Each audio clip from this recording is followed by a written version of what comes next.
sebagai pengembangan ilmu pengetahuan teknologi dan seni yang diperoleh melalui kepustakaan, pengetahuan orang lain, dan lain sebagainya. Teks akademik atau teks ilmiah dapat berwujud dalam berbagai jenis, misalnya pada buku, ulasan buku, proposal, penelitian, laporan penelitian, laporan praktikum, dan artikel ilmiah. Jenis tersebut merupakan genre makro yang masing-masing di dalamnya terkandung beberapa genre mikro. Selanjutnya ada genre makro. Genre makro adalah genre yang digunakan untuk menamai sebuah jenis teks secara keseluruhan. Contohnya yang pertama ada ulasan buku. Teks ulasan adalah suatu tulisan yang isinya untuk menimbang atau menilai karya yang dihasilkan oleh orang lain. Ulasan juga sering diartikan dengan timbangan, resensi, dan review. Ulasan tidak hanya dilakukan pada buku, tetapi juga pada karya-karya lain yang berupa karya sastra dan karya seni. Selanjutnya ada teks laporan, adalah sebuah teks yang mengandung klarifikasi mengenai suatu objek tertentu berdasarkan kriteria tertentu. Teks laporan juga bersifat umum atau universal.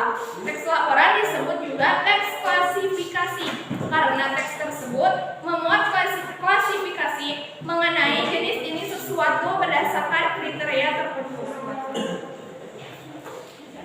Yang ketiga ada artikel ilmiah. Artikel ilmiah dapat dikelompokkan menjadi artikel penelitian dan artikel konseptual. Dalam hal ini, artikel penelitian adalah artikel yang disusun berdasarkan sebuah laporan penelitian, sedangkan artikel konseptual adalah artikel yang disusun sebagai hasil pemikiran secara konseptual. Yang ketiga, genre mikro. Subgenre yang lebih kecil yang terdapat di dalamnya dan dipayungi oleh genre makro. Contohnya teks deskripsi, teks eksplanasi, teks diskusi, dan eksposisi. Pertama, teks deskripsi adalah sebuah paragraf di mana gagasan utamanya disampaikan dengan cara menggambarkan secara jelas objek, tempat, atau peristiwa yang sedang menjadi topik kepada pembaca. Yang kedua, teks eksplanasi. Eksplanasi berasal dari bahasa asing yang berarti tindakan menerangkan atau menjelaskan dan keterangan, pernyataan atau fakta. Yang ketiga, teks diskusi. Teks diskusi adalah teks yang memberikan dua pendapat berbeda mengenai suatu hal, pro dan kontra, yang mengakibatkan kedua belah pihak menjadi saling membicarakan masalah yang menjadi persoalan. Yang keempat, teks eksposisi. Teks eksposisi adalah sebuah paragraf atau karangan yang terkandung di dalamnya sejumlah informasi yang mana isinya ditulis dengan tujuan untuk menjelaskan atau memberikan pengertian dengan gaya penulisan yang singkat, padat, dan akurat. B. Struktur teks akademik terbagi menjadi beberapa bagian, yaitu 1. Pendahuluan, berisi latar belakang secara umum mengenai topik yang dibahas, membuat spesifikasi masalah mulai dari yang umum sampai yang lebih rinci, merumuskan permasalahan yang dibahas dan membangun alasan pentingnya membahas topik tersebut. 2. Kajian pustaka, berisi tentang bahasan-bahasan penting yang berhubungan dengan topik pembahasan. Setiap pembahasan berbeda namun tetap berhubungan dengan topik dan dipisahkan dengan subbab.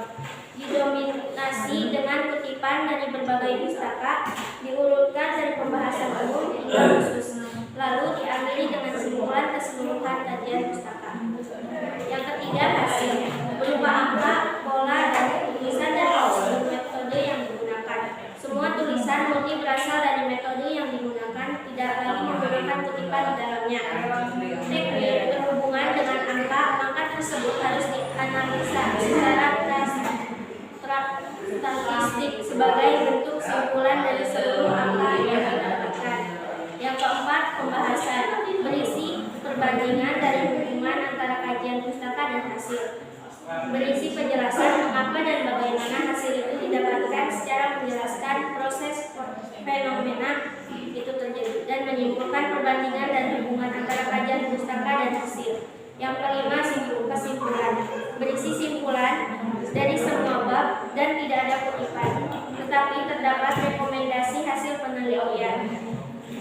Dan yang terakhir adalah daftar pustaka atau referensi. Merupakan daftar identitas pustaka yang dikutip dalam teks akademik. Setiap tipe teks akademik memiliki format penulisan daftar pustaka yang berbeda. Mungkin sampai sini presentasi dari kami. Selanjutnya dibuka sesi diskusi. Silakan kepada teman-teman yang ingin bertanya. Izin bertanya, sebelumnya perkenalkan nama saya Alisa Junior Fauzan. Jadi mengapa kita sebagai mahasiswa memerlukan teks akademik dalam genre makro? Sekian, terima kasih. Ya, silakan kepada Yumi. Izin bertanya, bagaimana cara kita menentukan teks akademik dan non-akademik? Terus sebutkan contoh dari teks akademik tersebut. Contoh teks akademik. Ya. Kenalkan, nama saya Sally.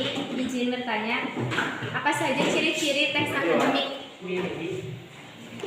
Kami akan menjawab pertanyaan dari Alisa. Mengapa kita sebagai mahasiswa menentukan teks akademik dalam genre makro?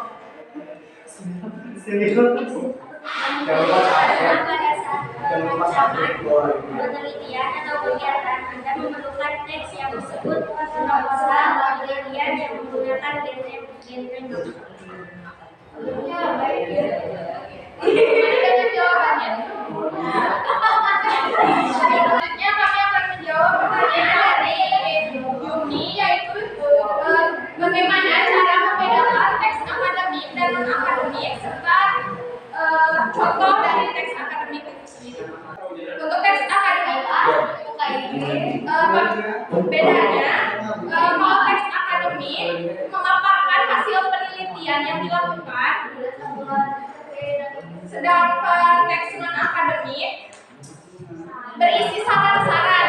Misalkan ini, kalau teks akademik itu meneliti sebuah sesuatu atau meneliti sebuah buku gitu, itu kita buat kesimpulannya dalam sebuah teks akademik. Sedangkan untuk teks non akademik itu seperti saran-saran, contohnya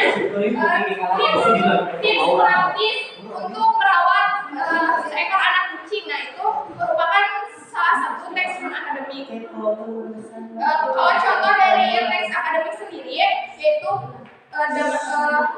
contoh penelitian, contohnya yaitu pengaruh perubahan iklim terhadap keanekaragaman hayati di hutan hujan tropis. Nah, itu merupakan salah satu contoh teks dari teks akademik. Gimana jawabannya? Selanjutnya akan menjawab pertanyaan dari Sally, yaitu ciri-ciri teks akademik. Teks akademik itu mempunyai 5 ciri-ciri, yaitu tujuan, gaya bahasa, referensi, struktur, dan penulisan. Terima kasih atas pertanyaannya. Mungkin presentasi dari kelompok kami dicukupkan sekian. Mohon maaf atas segala kekurangannya. Wassalamualaikum warahmatullahi wabarakatuh.